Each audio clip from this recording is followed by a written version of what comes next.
You will suffer. Suffering is life.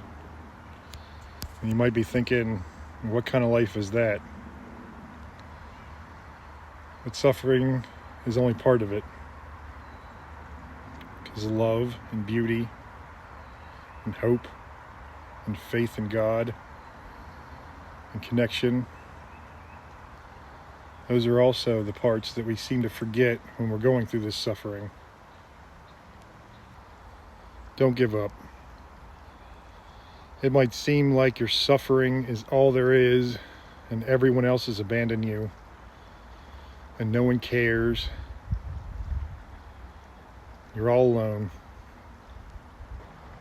I'm here to tell you, you are not alone. You might have such profound suffering that it brings you to your knees begging and screaming, crying for mercy. God will give you that mercy. I know that's the old line that everybody says, and it just doesn't seem like a reality. I've been there. Every time I was going through my suffering, my disability, my back pain, losing so many friends, family, fighting, everything, dead broke, it's all temporary, and it's all, this sounds bad, this sounds strange at least, it's a gift to you. It's a gift to you because you have to go through this suffering. You do. It's mandatory. I know you will try everything to get out of it, but once you start embracing it, once you figure out ways to suffer on your own terms, and when it gets so bad that you can't do it on your own terms anymore, you look to God for guidance. And you might be thinking, I'm not even a religious person. Maybe you don't even believe in God. It doesn't matter. God believes in you. He's connected to you. You are a part of Him. And through Him, you're connected to everyone else and all the suffering, from the first person to all the ones around you. You have to understand that this gift, and I still feel strange calling it a gift, but this gift is so you can understand the glory and the beauty and the absolute hope in life. Because without it,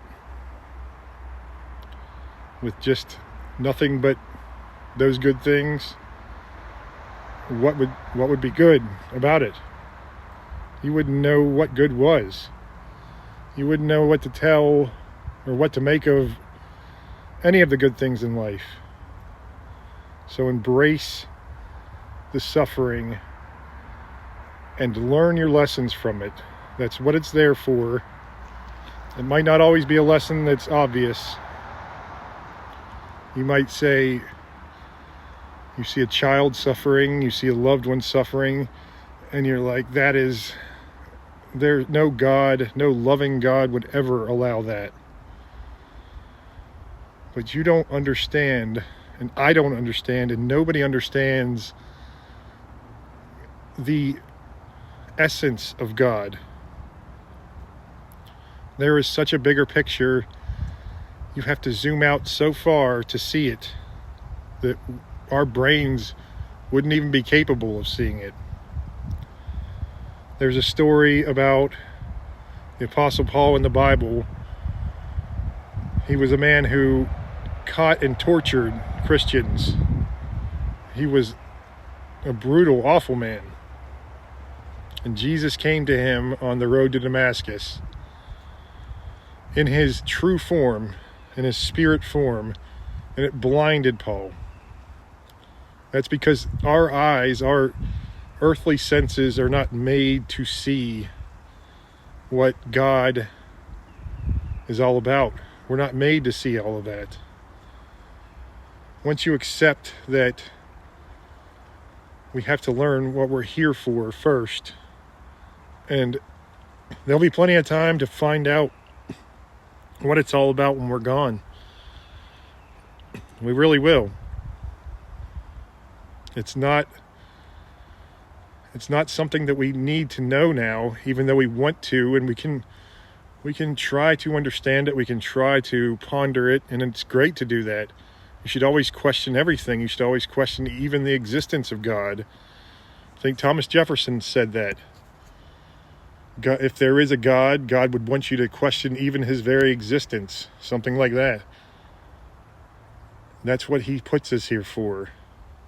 We are spiritual beings. We are not this flesh and blood, and it is the flesh and blood that suffers. It is not the spiritual being that suffer. Once you connect with that spiritual being inside of you, that suffering, it changes. And you see it as a gift instead of a curse. I'm seeing so many times, a decade and a half almost, of sheer pain and mental and physical suffering. And I see it now for the gift that it was, because it led me in the direction that I needed to go. It really did. Okay. God bless you all. You're not alone. Please don't give up hope. Ever. Don't ever give up hope.